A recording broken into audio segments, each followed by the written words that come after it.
Hi, my name is Wendy Williams, and I'm a marriage educator. And my website is www.connectagain.org. And I'm very, very interested in helping married couples have an optimal, excellent life together. And sometimes that can be a challenge. And I'm very excited today to talk with one of my colleagues, Deborah Owen. She has a website called www.howtoraisegreatkids.com. And she's here today to talk with us a little bit about what she does, which is being a parenting coach. Hey, Debbie, how are you? Hey, Wendy. Thank you for having me today. I'm actually going to just correct you slightly. It's just youcanraisegreatkids.com. Oh, gosh. Sorry no problem. Okay, sorry about that. Yeah. Well, thanks again for joining me today, and I really appreciate the opportunity to talk to you. And, both of us are really committed to having homes have a lot more peace in them. So you come at it from working with teens and parents, and I come at it from working with the marriage relationship. So I'm really happy to have this conversation with you today. Oh, yeah, we have a lot in common for sure. We want to make sure that people are happy in their homes. And one of the things that I like to tell people is I firmly believe that the only way we're going to have a truly happy and a healthy and compassionate society is to have happy, healthy homes. And that is certainly through the parent-child relationship and also, of course, through the relationship of the two adults who are in the home. Absolutely. Couldn't agree more. So I'm really excited to be talking with you today. Great. So parenting coaching, I got to tell you that you were the first person, and I've known you for a long time, but you're the first person that's ever had that title. Can you unpack that for me a little bit? Tell me more about what that is. Sure. I'm glad that you asked that because right at the beginning, because let's just talk about the elephant in the room, and most people have not heard of what a parent coach is. Mm-hmm. And one of the things that I like to tell people is if your kid's having an issue in school, they'll often go see the school counselor. And if somebody in your family's having kind of mental health issue or something very serious, they'll go see a therapist. And I see a parent coach or even a life coach, to be perfectly honest, as kind of that in-between person. So my role as a parent coach is to coach the parents so that they are the ones who help the kids, because all the research shows that kids become most successful as kids and then growing into adults. Yep. They have a positive relationship with at least one of their parents or at least one significant adult in their lives. And who better than to be than the parent, right? So the issue is, regardless of whether a coach is on a field or in an office or in your home or in your classroom, because we've seen business coaches and teaching coaches, and I mean, they're all different kinds of coaches. The idea is the coach is holding your very best outcome as their intention. Their job is to lift you up. Their job is to elevate you so that you know that you are doing your very, very best. And their job is to give you the skills and the strategies and the tools that you may not have already. So, for instance, think of a tennis coach or a football coach. Great. Or an archery coach or something like that.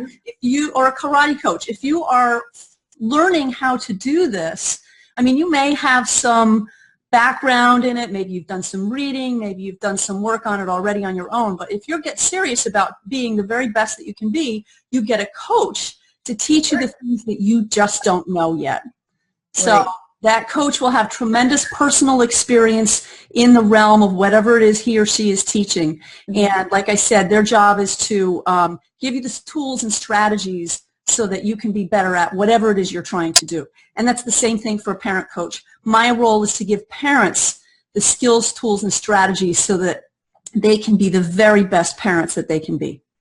So interesting that you said that the coach will teach you things that you don't already know already. And it's funny because my preconceived notion, I haven't had many coaches in my life, athletic or otherwise, but we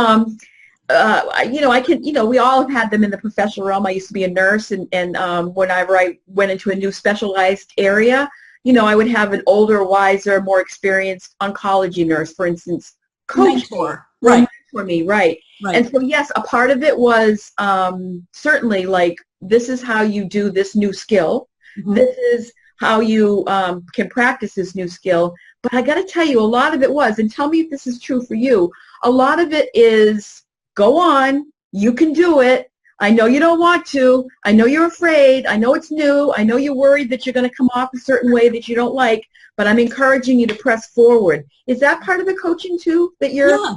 Yeah, absolutely. I mean, anytime you're learning something that is new or a new way of doing something that you've been doing, Right. that's really key because I mean, if you're already a parent, you've been parenting for a while, and there may be a better, more efficient, more effective way of parenting. So anytime you're learning something new, you're going to get frustrated. You're going to question, is my coach really telling me the right thing? Is this really going to work? And the coach's job is to say, look, I know this is putting you a little bit outside of your comfort zone. That's okay. Try it. It may not work for you, but try it anyway, because if it does work, the return on investment, time investment, energy investment, whatever it is, should be really, really high. Right, right. Well, that makes good sense. Yeah. I got to ask, though. Yeah. You and I are about the same age.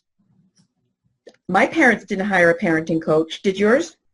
No. And tell me what's different about 2014. Yeah. So the difference is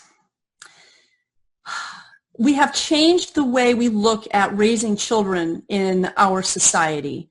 In the old days, it was expected that the parents would lay down the law. It was almost more militaristic. And we would call that, in the different parenting styles that are kind of out there in the journals and the articles and stuff, this is the authoritative style. My way or the highway, you're out, okay? Yep.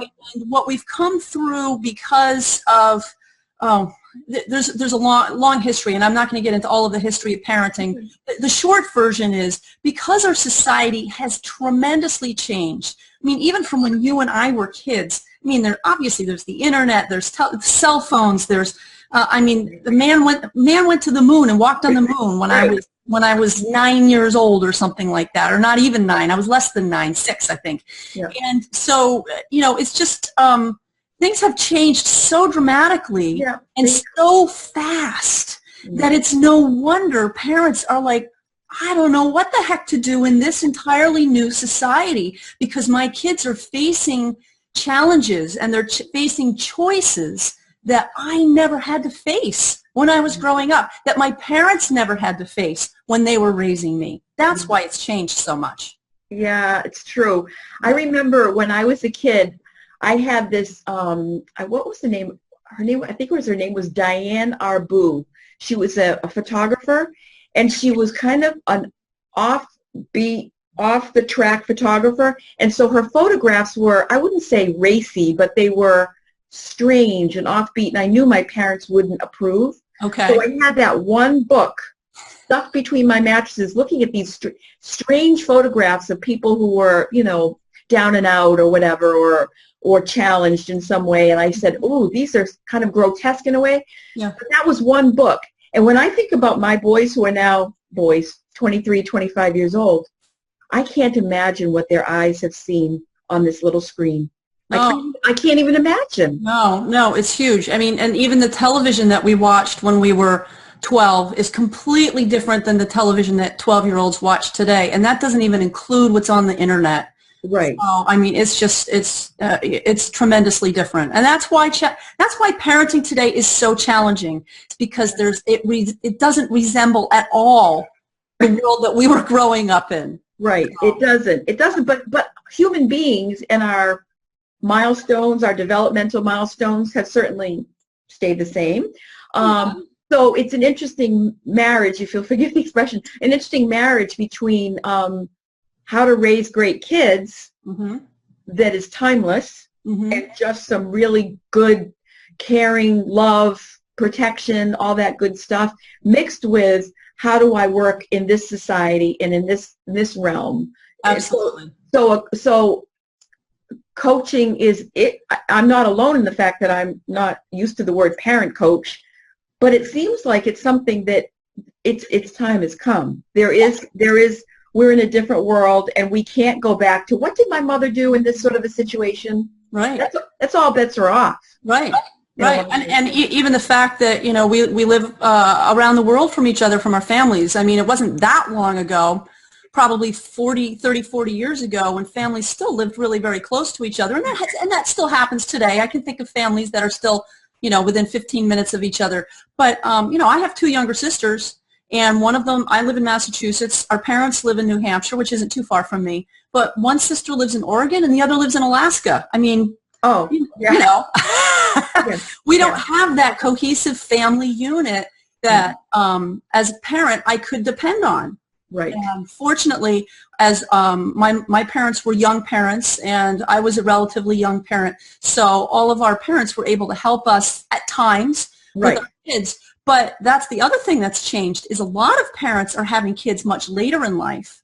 And so then when they have kids and they're grandparents now, they may or may not be able to help raise the grandkids. You know, whether that means babysitting once a week for 2 hours or actually, you know, in a lot of cases, helping with daycare on a regular basis. So it's interesting. What I'm reading between the lines there is you're saying that as a parent, if you're removed from your family, that you can just go, they are driving me nuts, or I've had a really tough day at the office. Can you just come over and get them and bring them out for pizza and bring them back at bedtime? So just give me a couple of hours to get the laundry folded.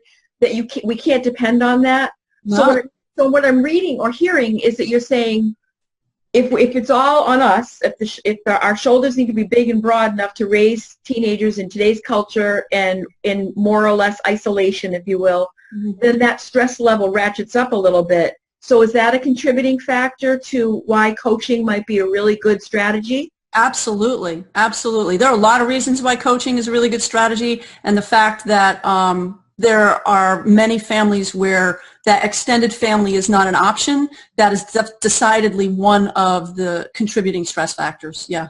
Right. Well, stress in general. Yeah. So stress in general is a really good reason to pick up the phone and call Debbie Owen, Right. or a parenting coach. Is, you know, just like your home is chaotic, your head, you can't really.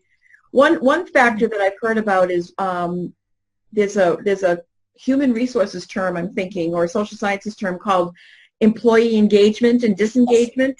Yes. And when you are at work and you're saying, is he home? Is he drinking? Is he smoking dope? Is he whatever? Is she, you know, what's going on at home? And you can't focus at work. That's a real productivity issue, not to mention your heart is ripping out of your chest and you're nauseous.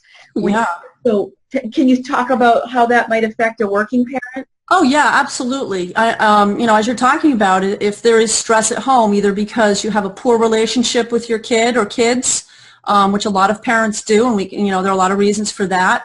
We can talk about that in a minute. But if you have a poor relationship with your kids, if you're worried about a kid who's really struggling in school, either academically or socially, you know, it's difficult to focus on whatever it is you're supposed to be working on. And there are a lot of studies now that show that home stress leads to burnout at work. And so one of the things that companies can do, for instance, I give presentations to different companies to talk about some of these issues. And, you know, because what's going on in your home dramatically impacts what's going on at work, and the same, and vice versa. Let's be honest too, right? If you're dealing with stress at work, you might hire a life coach to help you deal with what does that look like professionally for you and socially for you, and so that you don't necessarily have to bring all of that baggage home, because you've got enough to deal with raising kids at home. You know, it's best if you can try to keep them separate, although, you know, let's face it, we're unified human beings. Right. You can't really keep them separate, but, you know, you can certainly try to deal with them separately so that one doesn't impact the other quite as much as it could. Right. Yeah. Compartmentalizing is a very difficult task. I don't really know that that's not really possible, but, you know, you do want to minimize how the stress in one part of your life affects other parts of your life that could be going better. Right. And nobody wants to feel inept. You know, if you're saying, oh, I'm so preoccupied with stuff at home that I'm not getting my work done here and it makes me feel bad. So it's just compounding, like, nothing. Right. Yeah. So I can see that. And we had touched a little bit on, or if we haven't touched on it, the internet generally, how that opened up kids, you know, like what they see, what they hear, what they know about at ages that are, you know, I can't even imagine. Right. Or I can, and I don't want to. But so that kind of calls into mind, is there anything that you specifically address regarding social media? Because Yeah. I know everywhere I turn, people are always talking about the impact of social media. Oh, there you go. I have a book called Social Media Fascination, Embracing Social Media to Build Community, Trust, and Rapport. Okay. And it's primarily a series of interviews that I did with social media gurus for another blog that I was writing at the time. And the idea behind this is we teach children to cross the street safely, even though it's a very dangerous place to be. And in the same way, the internet has all kinds of dangerous possibilities. We need to teach them to use the internet safely. And I spent many years as a high school library teacher, and this was one of my pet peeves, is that so many things were blocked in the schools that where I worked. And they continue to be blocked in so many schools. And I'm sorry, but if the teachers aren't able to teach the kids how to use social media well and productively, who's going to teach it to them? Parents don't know how to use it that well unless it's part of their business, but the average parent does not know how to use social media well either, which is why I wrote this book.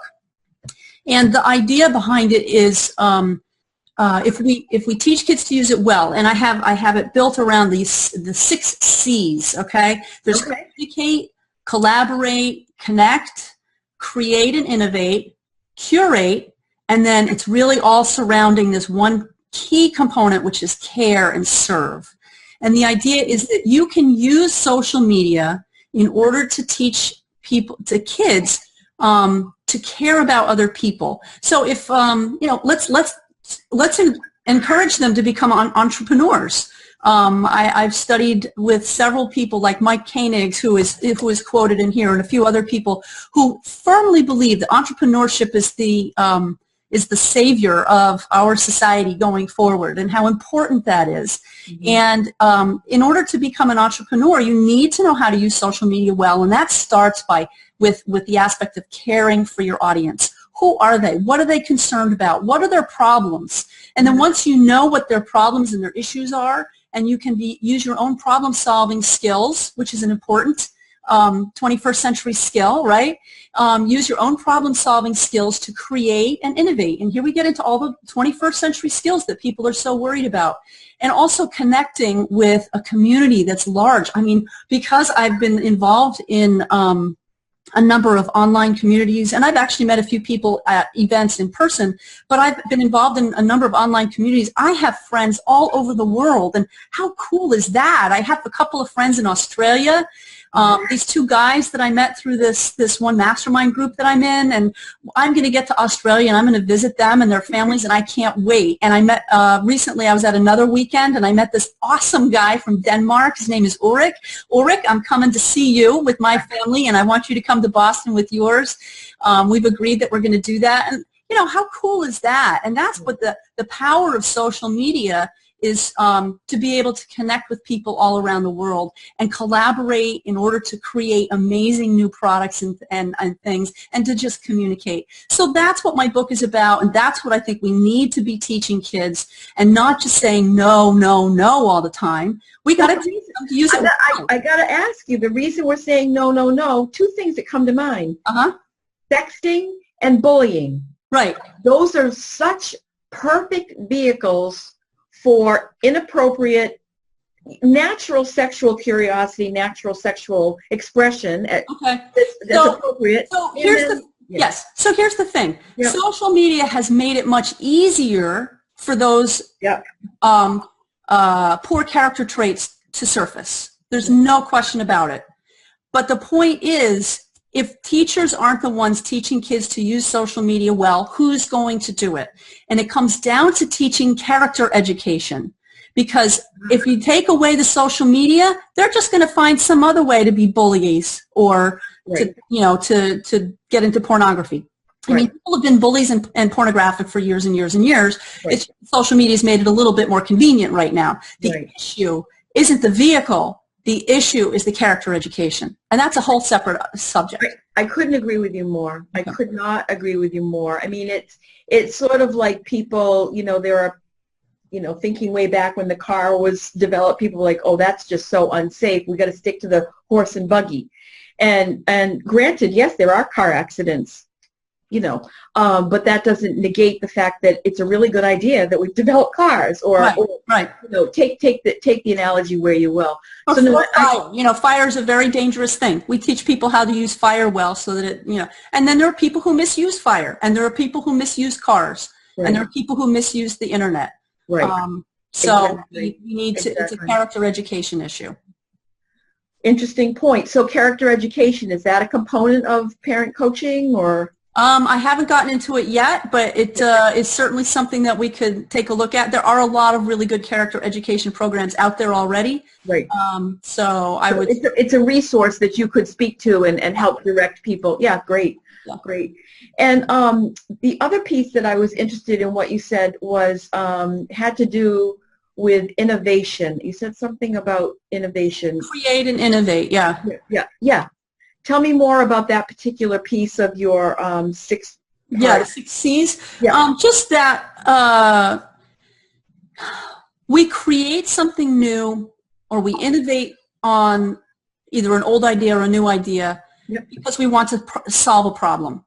And teaching kids problem-solving skills means that we're encouraging them to be creative, to use the parts of their brain that tend to get squashed when we focus on filling in the little bubbles on tests, or writing that 5-paragraph essay exactly like 5 paragraphs. Mm-hmm. So all those creative aspects get squashed.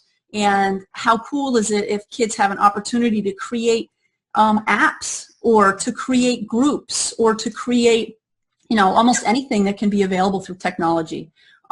Give them the wherewithal and the skills, and they're the ones who are going to be the entrepreneurs to create awesome, amazing things that will, get us to Mars, or get us down to the bottom of the ocean, or whatever it might be.